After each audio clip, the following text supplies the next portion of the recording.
Isang mainit na pagbati ang nais kong iparating sa mga kasapi at kaalyado ng Revolusyonaryong Alyansang Makabansa sa buong bansa at sa labas ng Pilipinas. Ang Kapatirang RAM ay sinimulang buuin noong 1989 sa panimulang pamumuno ni late Commodore Domingo Calahati kasama si Colonel Gregorio Honasan. Sa dahilan ng pagpanaw ni Commodore Calahati, ang pamunuan ng RAM ay naipasa kay Brigadier General Danilo Lim at sa kanyang di inaasahan na pagpanaw ay humalili si Colonel Nestor Flordelisa retired at sa kasalukuyan ay ako, si Brigadier General Jose V. Campo retired, ay napili ng Board of Trustees na pamunuan ang kapatiran.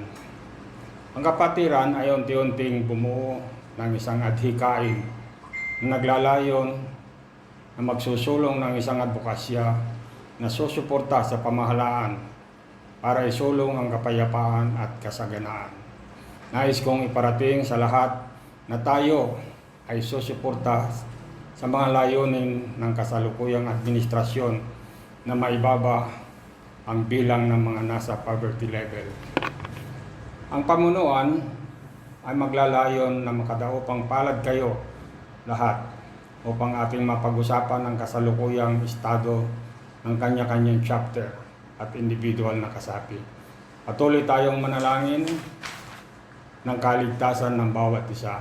Kasihan nawa tayo ng Panginoon. Our dreams shall never die.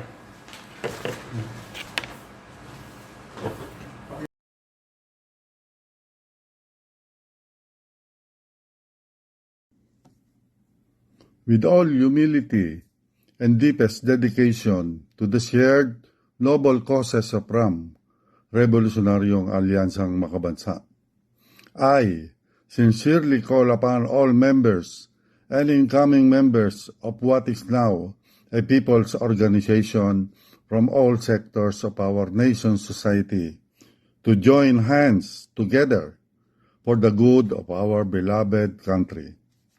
It is imperative that we vigorously unify and multiply our ranks, reorganize nationwide, and enhance our capabilities so that we are stronger and more vibrant. Our voice, when strongest, shall be heard by those concerned when our organization speaks and acts out when necessary on national and local issues for the benefit of our countrymen. The reality and dynamics of RAM are, it has proven its strongest political will, but now in a peaceful way for the good of the Filipino people. We will espouse and advocate as before good governance, anti-corruption, eradication of corruption, sound economic actions, peace and prosperity for everyone.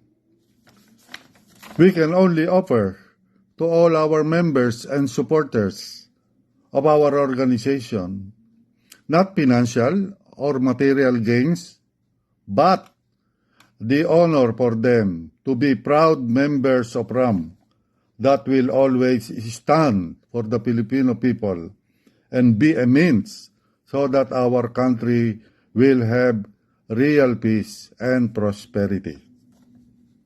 Mabuhay po ang RAM. Mabuhay po ang Pilipinas. Maraming salamat po.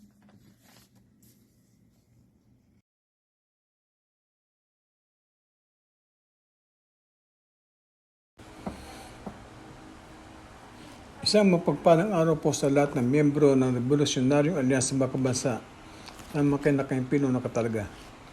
Ang pagbati ay pinabot natin mga Chairman Retired General Jose Campo na kung saan nahalala siya bilang kapalit ni Colonel Nestor Flordelisa na siya nang pumalis sa ating minaman na Chairman ang mayapan si General Danilo Lim.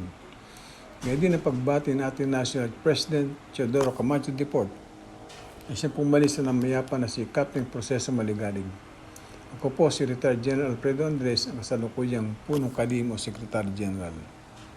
Ang punong liderato sa punong bubuo ng Board of Trustees ay nagagalak na ipaalam sa lahat ng miyembro na may bago na tayong himpilan. At ito ay matatagpuan sa number 80 Bautista Street, Phase 2, Apobay, Bicol ng Taguig City. Ang pagbabago nating himpilan ay naglalayo na maikinta sa bawat miyembro ng kahalagaan ng bawat isa. Maging retirado aktibo miyembro man siya ng Talak ng Pilipinas o sibilan na pinalakas sa ating alyansa. Matatanda na malaki ang bahagi ng Port Bonifacio sa mga nakarang kaganapan. Inaanyahan ko bawat isa na mag-renew ng membership. Sa mga hindi pa miyembro, kayo po ay akin himo na magpatala. Sama-sama tayong ubutin ating pangarap tungo sa kaligtasan, kaayusan at katarungan para sa mamamayan. Our dreams shall never die for a peaceful and prosperous Philippines. Salamat po.